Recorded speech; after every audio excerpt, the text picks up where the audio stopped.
considero que as igrejas de parede preta não são uma forma biblicamente adequada de viver a fé em Cristo. Agora, nem toda igreja precisa ser uma catedral gótica com arquitetura clássica e liturgia alta. Existem alternativas possíveis, mas eu não acho que as igrejas de parede preta sejam uma delas. Ao longo desse vídeo eu quero compartilhar 5 princípios bíblicos que me levam a pensar dessa forma, mas antes eu quero deixar algumas coisas muito claras. Em primeiro lugar, tudo que eu disser aqui é apenas a minha opinião particular e não reflete o posicionamento de nenhuma igreja a qual eu possa ser associado. Em segundo lugar, esse é um debate sobre ideias e práticas, não sobre pessoas. Eu não considero que as pessoas que frequentam essas igrejas ou congregam nelas sejam necessariamente más pessoas ou falsos cristãos, até porque para ser um cristão verdadeiro, todo mundo concorda que a gente não precisa ser absolutamente perfeito. Nós podemos ter os nossos erros, as nossas falhas, e ainda assim sermos cristãos sinceros. Eu também tenho as minhas falhas, tanto de comportamento quanto de entendimento da Bíblia, e eu sei que eu preciso melhorar nelas. Um verdadeiro cristão deve sempre estar aberto para ser corrigido e aperfeiçoado pela Bíblia. Na tradição reformada, nós temos até um lema para isso. Ecclesia reformata et semper reformandum secundum verbum Dei. Igreja reformada, sempre se reformando segundo a palavra de Deus. Esse lema fala dessa abertura, dessa disposição que o cristão deve ter para ser corrigido e moldado pela palavra de Deus. Então isso aqui não é uma crítica ao caráter das pessoas, é simplesmente o desejo de ser fiel ao que a Bíblia nos ensina. Se você também tem esse desejo, te convido para me acompanhar ao longo desse vídeo. E se no final você não estiver convencido, pode deixar os seus argumentos aqui. Vamos continuar conversando, desde que sejam argumentos fundados na Bíblia, na palavra de Deus, não nas nossas próprias opiniões particulares. Porque como Jesus orou em João 17:17, santifica-os na verdade. A tua palavra é a verdade. Vamos começar definindo o alvo da crítica? Quando eu falo de igreja de parede preta, eu não estou me referindo simplesmente a uma cor, mas a toda uma cultura, um modo de viver e experienciar o ambiente da igreja. Essa cultura, esse modo, frequentemente inclui, mas não se limita a estética de show ou balada, com luzes coloridas, LEDs, palco, fumaça, apreço pela experiência emocional, redução do conteúdo doutrinário da pregação, pouca ou nenhuma consideração pela história da igreja e pelas tradições históricas, pouca ou nenhuma consideração pelas liturgias consolidadas de culto. Pode-se evitar falar em temas como inferno, pecado, condenação, lei, santidade, e quando se fala de maneira substancialmente diferente daquele que tem sido o entendimento cristão histórico. Há um apreço muito grande pela música e pela sonoplastia de forma geral, e uma aproximação intencional com a cultura jovem e o entretenimento. Outro elemento que pode ser muito comum nessas igrejas é a cultura do consumismo.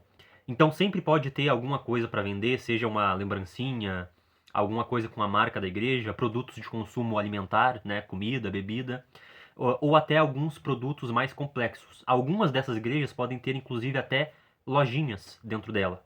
Mas isso, infelizmente, já é algo que tem se tornado comum no meio evangélico há bastante tempo. A forma e a intensidade desses elementos podem variar, mas na raiz da questão, o ponto é o seguinte: essas igrejas priorizam não simplesmente oferecer o evangelho, mas oferecer uma experiência específica de como viver o evangelho. E de maneira culturalmente contextualizada e direcionada a um grupo específico, os jovens.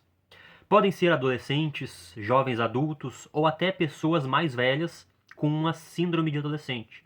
Mas o foco dessas igrejas é proporcionar uma experiência de culto, uma experiência de igreja que seja emocionalmente confortável, culturalmente identificável e, se possível, divertida, né, que gere entretenimento para a sensibilidade da cultura moderna, especialmente, como eu disse, a dos jovens.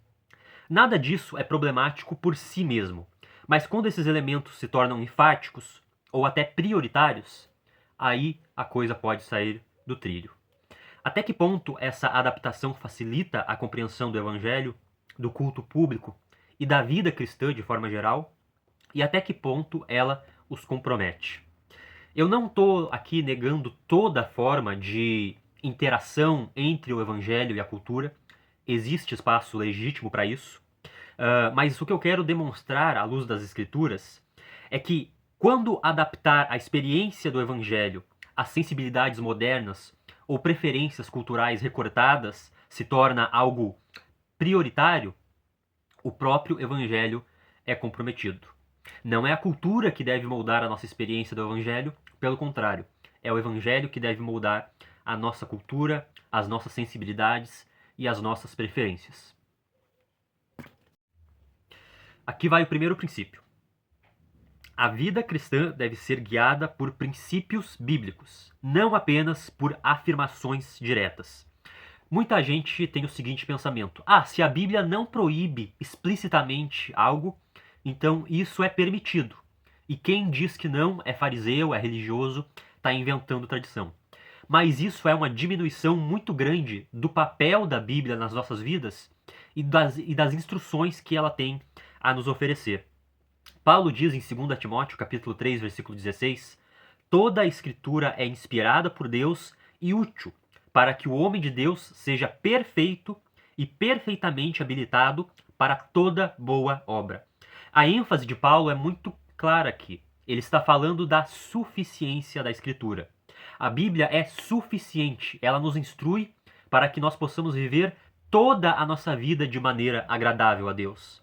Ela pode não ter afirmações explícitas para cada situação da vida, até porque a nossa vida hoje ela tem situações que nem sequer existiam 2000 anos atrás, mas o que Paulo está dizendo aqui é que a Bíblia tem sim princípios que devem ser observados e aplicados, princípios que são suficientes para guiar toda a nossa vida de maneira agradável a Deus. Por exemplo, um exemplo simples, mas que demonstra esse ponto. A Bíblia não proíbe explicitamente o uso de drogas. Pode ser maconha, cocaína, qualquer uma. Pode procurar na Bíblia inteira. Não tem nada, nenhum versículo proibindo o uso de drogas. Isso significa que o cristão pode fazer uso dessas substâncias? Claro que não. E o fundamento disso não é simplesmente uma opinião humana. É baseado em princípios bíblicos, como o princípio do domínio próprio, que nós vemos em Gálatas, capítulo 5, versículo 23, e o princípio do cuidado com o corpo, em 1 Coríntios, capítulo 6, versículos 19 a 20. É claro que a liberdade cristã também é uma realidade. Em Gálatas 5:1, Paulo diz: "Foi para a liberdade que Cristo vos libertou." Isso significa que ninguém pode nos impor verdades ou mandamentos fora da Bíblia. Nós não podemos ser dominados e escravizados por opiniões humanas. Isso é uma coisa que eu levo muito a sério. Eu dou um exemplo que pode parecer bobo para muita gente, mas que é muito importante para mim. Quando eu era criança, se ensinava na igreja que homem não podia usar regata e bermuda. Hoje, eu não sei se por alguma revolta, por algum trauma, a roupa que eu mais gosto de usar é regata e bermuda. Eu não estou desfazendo aqui da beleza do terno e da gravata. Nós sabemos que o terno é uma tradição característica de muitas igrejas e é uma tradição que eu respeito. É uma tradição que eu vejo beleza. É óbvio que o terno, a gravata, é uma coisa muito mais bonita do que bermuda e regata. Mas essa é uma tradição humana. Não tem nada a ver com a salvação ou com estar de bem com Deus. Então a liberdade cristã é real e é inviolável. Mas todo cristão sério concorda que essa liberdade não significa poder fazer tudo o que quiser, mas significa liberdade para poder viver de acordo com a palavra de Deus e a palavra de Deus somente. E o meu ponto aqui nesse princípio é dizer que a Bíblia ela nos orienta não apenas por afirmações claras, afirmações diretas, implícitas, mas também por princípios. A Bíblia não fala diretamente sobre como deve ser a aparência e o ambiente da igreja, mas ela tem sim princípios claros que devem governar a forma como nós entendemos e vivemos a igreja. Isso me leva ao meu segundo argumento. Princípio número 2. O princípio regulador do culto. Em Deuteronômio, capítulo 12, versículo 30, Deus diz: "Tenham cuidado para não serem enganados e para não se interessarem pelos deuses delas, dizendo: como essas nações servem aos seus deuses? faremos o mesmo. Não adorem o Senhor, o seu Deus, da maneira como fazem essas nações, porque ao adorarem os seus deuses, elas fazem todo tipo de coisas repugnantes que o Senhor odeia, como queimar os seus filhos e as suas filhas no fogo em sacrifício aos seus deuses. Apliquem-se a fazer tudo o que eu lhes ordeno. Não acrescentem nem tirem coisa alguma. Esse texto revela várias coisas muito importantes para nós. Primeiro, revela que Deus se importa com a forma do culto. O versículo 31 diz de maneira clara: não adorem o Senhor, o seu Deus, da forma como fazem as nações. O problema não é apenas adorar o Deus errado. Também é problema adorar o Deus certo de maneira errada. Deus diz: não adorem como essas nações me adorem. Em segundo lugar, a cultura local não pode determinar a essência da adoração. Deus diz: não adorem como as nações me adoram, como os povos locais me adoram. O princípio aqui é claro. Eu vejo alguém de alguma cultura, algum povo, algum grupo fazendo alguma coisa e eu me interesso por aquilo, eu acho aquilo legal e eu quero fazer também. Mas Deus diz: não. Você não pode adorar a mim da forma como a cultura, os povos adoram. No contexto histórico, a forma como as nações, os povos adoravam, era queimando os seus próprios filhos no fogo. No nosso contexto, claro que essa prática não é mais realizada, mas o princípio permanece válido. A cultura local dos povos e das nações não podem determinar a essência da adoração. E em terceiro lugar, Deus só aceita a adoração que ele ordena. Deus proibiu os israelitas de copiarem o culto dos ídolos. E eles poderiam pensar: ok, mas se a gente não pode copiar o culto deles, então de que maneira a gente vai te adorar, Senhor? De que maneira a gente vai fazer culto a ti? E Deus responde essa pergunta de maneira muito clara no versículo 31. Façam tudo o que eu lhes ordenar. Não acrescentem nem tirem coisa alguma. Esse é o coração do princípio. Deus ordena a forma como ele deseja ser adorado. E nós não podemos alterar isso. Isso é uma coisa simples, mas que faz toda a diferença. O culto é para Deus, não é para nós, não é para o homem, não é para agradar você, é para agradar a Deus. E se é para agradar a Deus, então quem decide aquilo que lhe agrada é Deus, não somos nós. É claro que nós também somos edificados no culto, mas nós não somos a prioridade. Culto significa serviço. Nós servimos. Quem é servido é Deus. Imagina você vai num restaurante e você pede, sei lá, bife e batata frita. E daí o garçom vem e te serve um ensopado de peixe. Nada contra o ensopado de peixe, mas não foi o que você pediu. O garçom serviu errado. O garçom serviu errado. Quem é servido é Deus. Quem decide o prato, quem decide a forma como ele quer ser servido, é Deus. Nós não podemos querer impor o nosso gosto a ele. Muitas pessoas hoje pensam que Deus é uma espécie de garçom celestial, né? A Xuxa tem até uma música que é muito elucidativa. Essa música diz o seguinte: tudo que eu quiser, o cara lá de cima vai me dar. Mas a Bíblia ensina exatamente o contrário. No culto, nós é que somos, por assim dizer, garçons de Deus. Nós é que estamos ali para servir a Deus. Nós servimos a nossa própria vida para Deus. Nós entregamos a nossa vida na forma de gratidão e de louvor. Nesse sentido, o culto cristão ele é uma devolução. Nós devolvemos para Deus uma parte pequena, limitada, mas sincera do amor que ele deu para nós. Deus nos amou primeiro, nos criou, nos enviou seu próprio filho que morreu por nós, nos reconciliou consigo e continua cuidando de nós todos os dias por meio da sua providência.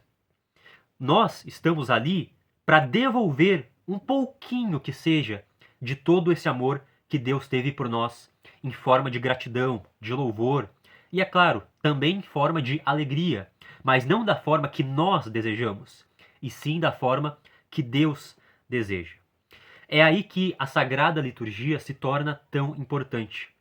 A liturgia não pode ser um roteiro programático criado pelo pastor ou pelo líder de jovens para maximizar o entretenimento das pessoas.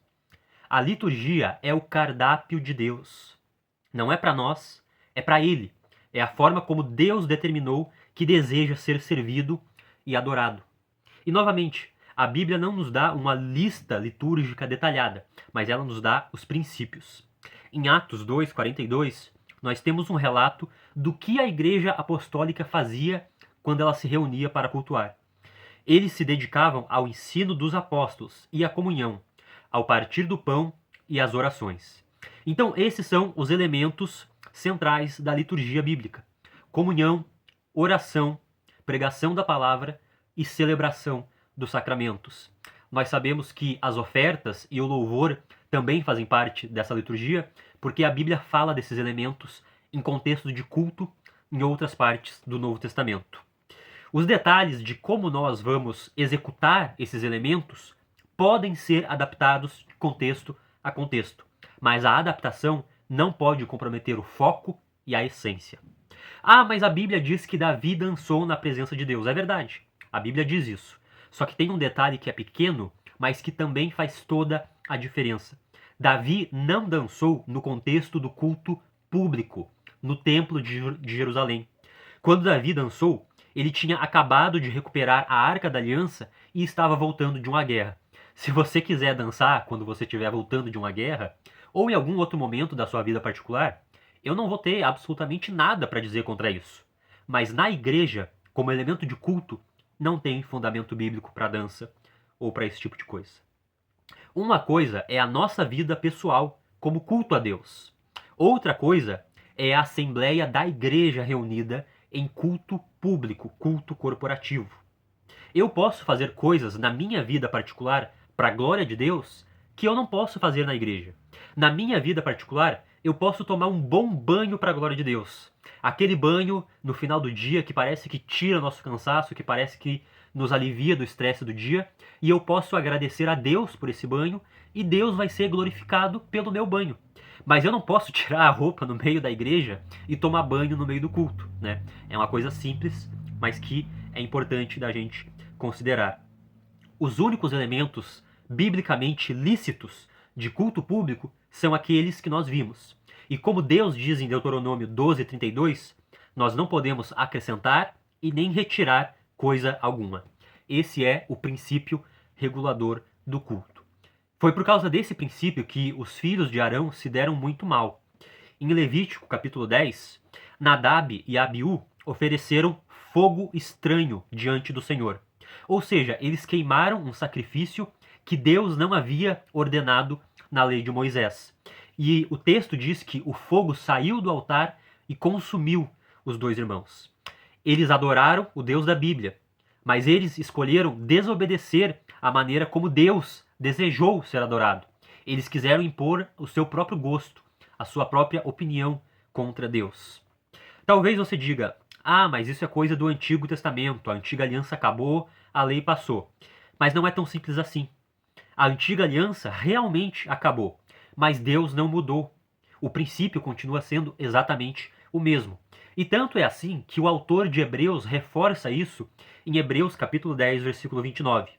Portanto, já que estamos recebendo um reino inabalável, sejamos agradecidos e assim adoremos a Deus de modo aceitável, com reverência e temor, pois o nosso Deus é fogo consumidor. Quando ele fala de Deus como fogo consumidor, ele está evocando memórias do Antigo Testamento onde Deus se apresenta e age na forma de fogo. Episódios como, por exemplo, os dos filhos de Arão, Nadab e Abiú. Ou seja, o princípio continua o mesmo. Tanto é que ele diz que devemos adorar a Deus de maneira aceitável. Ou seja, existem maneiras que não são aceitáveis de adorar a Deus no Novo Testamento. O princípio continua o mesmo. Qual é a maneira aceitável de adorar a Deus? Aquela que ele ordena.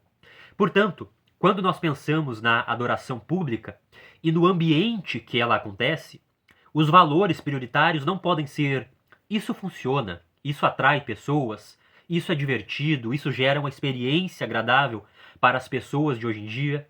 Não.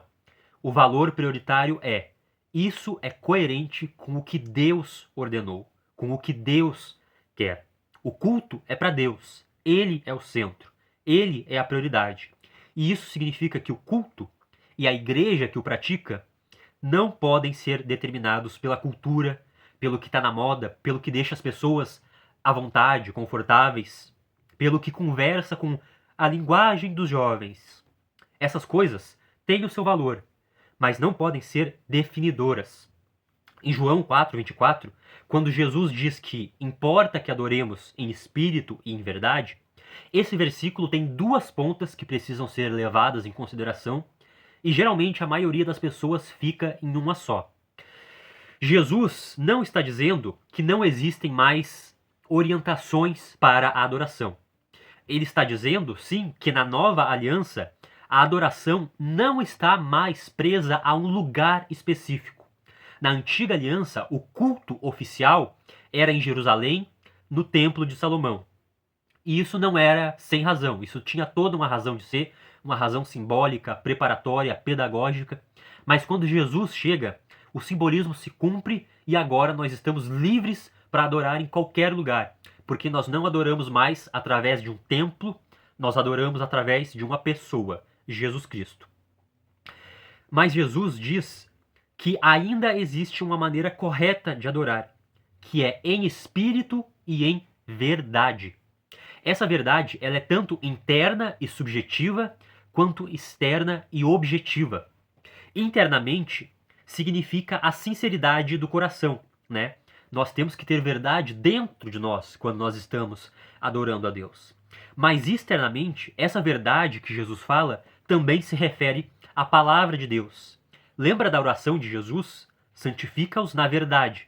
A tua palavra é a verdade. Então, quando Jesus fala sobre adorar em espírito e em verdade, ele está falando sim sobre sinceridade, mas ele também está falando sobre a palavra de Deus. Nós devemos adorar de acordo com a palavra de Deus. Não fui eu que inventei essa conexão. Praticamente todos os estudiosos ao longo da história da igreja percebem e reconhecem essa conexão. Portanto, Jesus não está fazendo um liberou geral aqui. Ele está nos dando liberdade para adorar em qualquer lugar, sim, mas adorar de acordo com a palavra de Deus. Tanto na atitude interna do espírito e, quando possível, também no ambiente externo. Através de Cristo, nós podemos acessar a Deus em qualquer lugar, seja em cemitérios, na simplicidade dos nossos lares, ou até mesmo em estábulos de animais, porque Cristo nasceu em um estábulo. Há histórias de pessoas que foram convertidas em shows, baladas, até prostíbulos. Pessoas que enxergaram a sua imundície e correram para Cristo. E Cristo as recebeu ali mesmo. Deus não tem medo desse tipo de lugar. Não é esse o ponto. A questão é que o ambiente, a estética, o clima não são neutros. Eles comunicam valores, escolhas e prioridades. E para mim, uma igreja que foca na estética de balada e juventude está comunicando que a sua prioridade não é oferecer o evangelho, mas oferecer uma experiência específica, emocional, moderna e que entretém. Eu não estou dizendo que esses elementos não podem existir de forma nenhuma, mas a ênfase e o foco não podem comprometer a essência. Princípio número 3, reverência e decência. Voltando um pouquinho no texto de Hebreus 12:29, o texto diz que nós devemos adorar com reverência, ou seja, com respeito, com consciência de que nós estamos diante de um ser que é infinitamente maior do que nós. Tem gente que usa umas comparações muito estranhas. Já me disseram assim, olha, se tu fica tão empolgado, se tu fica tão emocionado vendo um jogo de futebol, por que tu não fica emocionado na presença de Deus? Né? E eu penso, ora, porque Deus não é um jogo de futebol. Deus não é entretenimento. Ele é muito maior do que isso.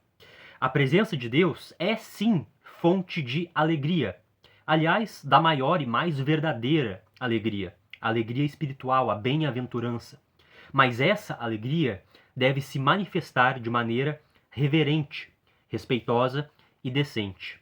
Em 1 Coríntios capítulo 14, versículo 40, Paulo diz: tudo seja feito com decência e ordem. Essa palavra é muito importante e muito clara no seu significado. Significa literalmente algo de aparência adequada, ou seja, decência, decoro, se portar com honra, com dignidade, de maneira respeitável. A igreja possui sim um certo padrão que considera importante valores como o respeito, as boas maneiras, a decência, a ordem, a moral, a honra, a dignidade, os bons costumes, tanto como testemunho de amor ao próximo, quanto como reverência a Deus. E para isso, para que nós tenhamos essa reverência, nós precisamos ter uma visão elevada da majestade de Deus. Na Bíblia, nós vemos que quem fazia danças, pulos, gritos e práticas desordenadas diante dos seus deuses eram os pagãos, como, por exemplo, os profetas de Baal, em 1 Reis, capítulo 18. Em contraste, quando os profetas e os apóstolos se deparavam com a presença do Deus vivo e verdadeiro, a reação deles era de profunda reverência e quebrantamento. Em Isaías, capítulo 6, versículo 5, quando o profeta ficou diante do trono de Deus, ele disse: ai de mim, estou perdido, porque sou um homem de lábios impuros. Em Ezequiel, capítulo 1, versículo 28, o profeta Ezequiel se prostrou com o rosto no chão quando viu a glória de Deus. Em Apocalipse, capítulo 1, o apóstolo João caiu como morto quando viu a glória do Jesus ressuscitado. Até os anjos cobrem os seus olhos e os seus pés para adorarem a Deus. Até os anjos, que são muito mais elevados e muito mais puros do que nós. Isso não significa que nós não podemos expressar amor ou alegria na presença de Deus. Biblicamente falando, não existe uma competição, uma oposição entre amor, intimidade, alegria versus felicidade, alegria, ou versus respeito, reverência. Não. O que existe é amor com reverência, alegria com reverência. Por exemplo, você não fala com o seu avô ou a sua avó da mesma maneira que você fala com um amigo da mesma idade. Você entende que seus avós são pessoas que devem ser tratadas com um pouco mais de honra, um pouco mais de respeito. Isso não significa que você não ame os seus avós ou que você não fique feliz em estar com eles. Mas essa alegria se manifesta de uma maneira um pouco mais reverente. Novamente, o problema não é a parede preta em si, ou os canhões de luz, os LEDs, a fumaça, o palco, o clima de show. A questão é, essas coisas estão ajudando as pessoas a se concentrarem em Deus ou nelas mesmas, nas suas próprias experiências, nas suas próprias emoções? A estética está servindo a mensagem ou distraindo dela? Essas coisas, então, estão promovendo um ambiente de respeito, reverência, clareza e ordem, ou estão promovendo espetáculo e entretenimento? Enfatizar esses elementos pode acabar gerando um ambiente de diversão sem transformação, de entretenimento sem entendimento e de casualidade sem responsabilidade. Quarto princípio, a distinção entre a igreja e o mundo. Um outro princípio bíblico que é fundamental para nós compreendermos a natureza da igreja e, consequentemente, do culto que ela pratica, é a distinção entre o povo de Deus e o mundo. Em Romanos, capítulo 12, versículo 2, o apóstolo Paulo diz de forma muito direta: não vos conformeis com este século, mas transformai-vos pela renovação da vossa mente. A palavra conformar aqui tem a ideia de tomar a forma de algo, ou seja, de se moldar conforme a um padrão externo. Paulo está dizendo que os cristãos não devem simplesmente absorver acriticamente os valores, os padrões, a moda e a sensibilidade da cultura ao seu redor. Isso não significa um isolamento total ou birra. O cristão ainda vive no mundo. ainda trabalha, se relaciona com pessoas que não são cristãs, e até certo ponto vão existir semelhanças entre os cristãos e os não cristãos, os ímpios. Mas o texto de Romanos deixa claro que existe sim diferença entre estar no mundo e ser moldado por ele, se deixar ser moldado pela sua cultura. Tiago reforça isso de maneira ainda mais forte no capítulo 4, versículo 4. Infiéis, não sabeis que a amizade com o mundo é inimizade contra Deus? Torna-se, pois, inimigo de Deus todo aquele que quer ser amigo do mundo. E o apóstolo João também reforça esse mesmo princípio no livro de João, 1 João capítulo 2, versículo 15. Não ameis o mundo, nem as coisas que há no mundo. Se alguém amar o mundo, o amor do Pai não está nele. Aqui é importante também fazer uma distinção, porque mundo na Bíblia não significa simplesmente a natureza ou as pessoas e nem a cultura em si. Mundo, nesse contexto, se refere a um sistema de valores que vive em oposição a Deus. Quais valores? Um sistema centrado no homem, guiado por desejos e orientado por aparência, prazer e autoexpressão. É exatamente aqui que esse princípio toca diretamente na questão das igrejas de parede preta. Porque o argumento comum é: precisamos adaptar a igreja para alcançar as pessoas de hoje. E até certo ponto isso é válido. A linguagem pode e deve ser compreensível. A comunicação precisa ser clara. Mas a pergunta fundamental é: adaptar o quê? Qual é a essência? Qual é o conteúdo? E até que ponto isso pode ser adaptado? Porque existe uma linha que separa contextualização de conformação. Quando a igreja começa a importar não apenas ferramentas, mas estética de entretenimento, lógica de consumo, necessidade constante de estímulo, centralidade da experiência, ela corre o risco de não apenas falar com a cultura, mas ser moldada por ela. E isso entra em conflito direto com o texto de Romanos 12, 2. A igreja não foi chamada simplesmente para espelhar o mundo de forma mais limpinha ou trocando o título para Cristo ou cristão. Ela foi chamada para ser diferente.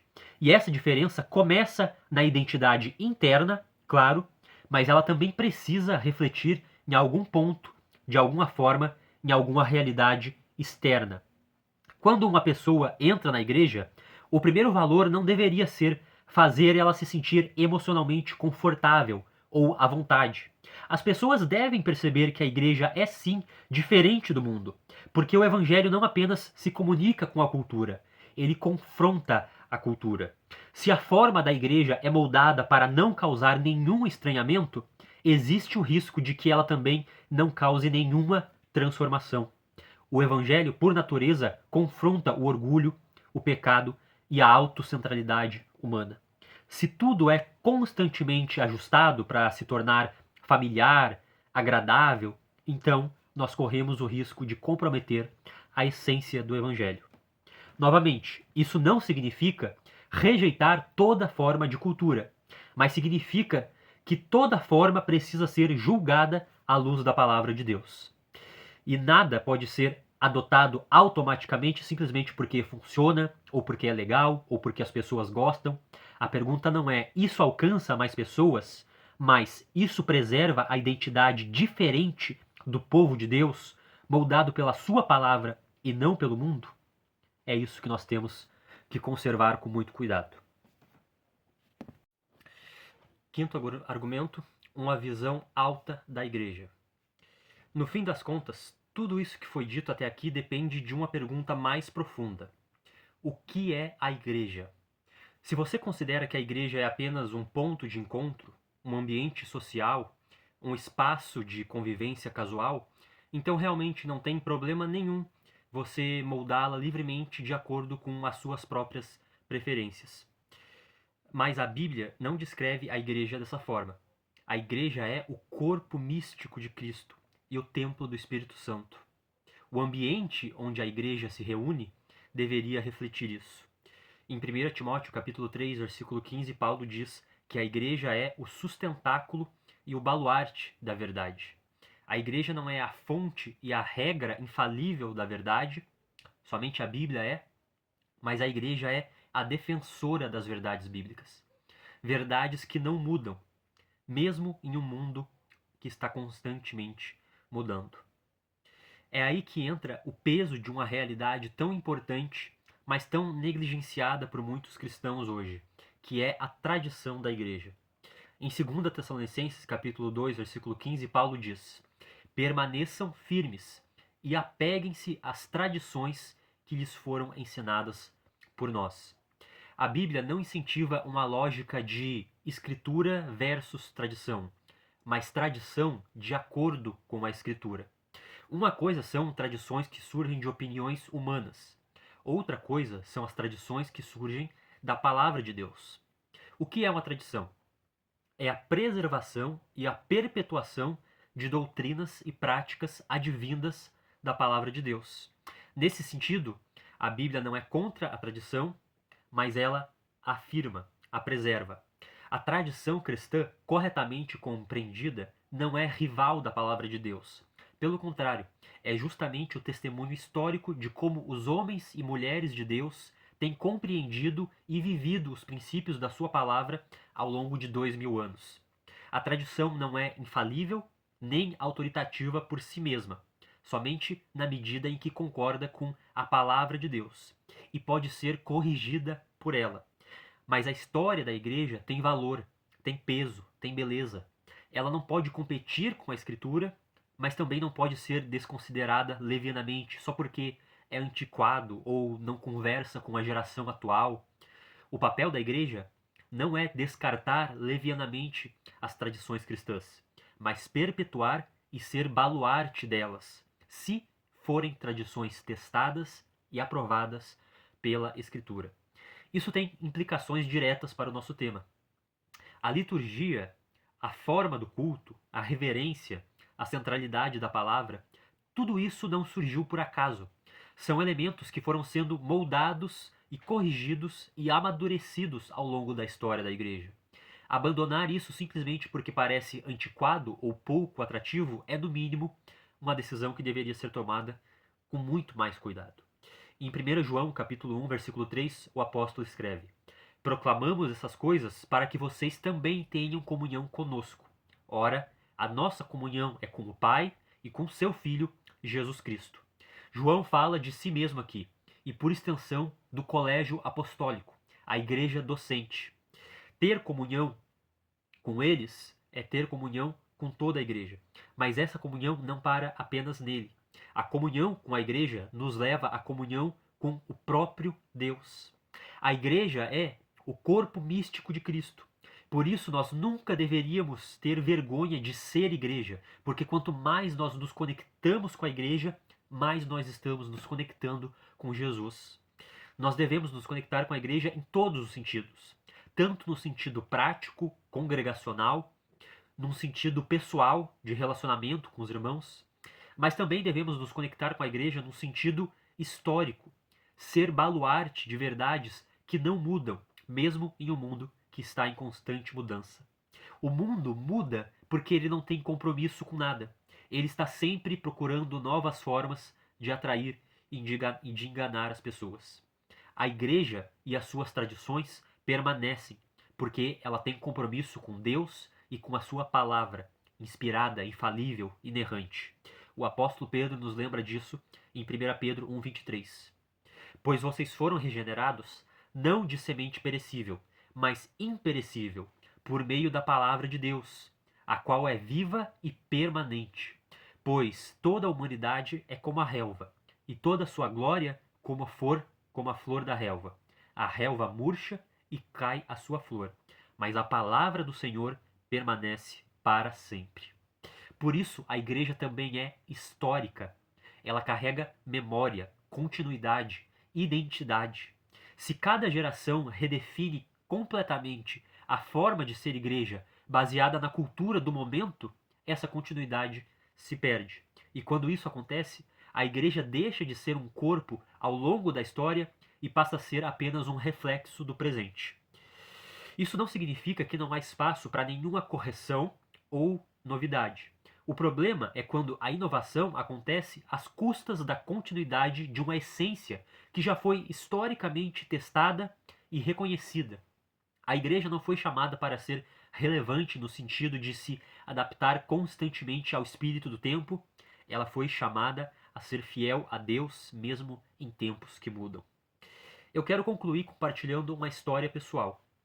Eu pude observar o culto de uma igreja reformada clássica e no momento da Santa Ceia, o pastor levantou o cálice e proclamou as palavras da instituição. Foi um gesto tão simples, mas naquele momento eu viajei 2000 anos no tempo. Eu me senti conectado com o Senhor Jesus partindo o pão na última ceia. Eu me senti conectado com milhares e milhares de cristãos que fizeram e observaram esse mesmo gesto ao longo de 2000 anos. Momentos históricos diferentes, pessoas diferentes, culturas diferentes, mas um mesmo gesto e um mesmo significado. O corpo de Cristo rasgado para nos dar acesso e o sangue de Cristo derramado para o perdão dos nossos pecados. Essa é a essência do Evangelho. E o Evangelho não pode ser pretexto para um encontro ou uma experiência. Lembrando que essa crítica e esses princípios não servem apenas para as igrejas de Parede Preta, mas para toda igreja, todo cristão, toda forma de cristianismo que, em algum nível, assume o risco de colocar o homem no centro em vez de Deus.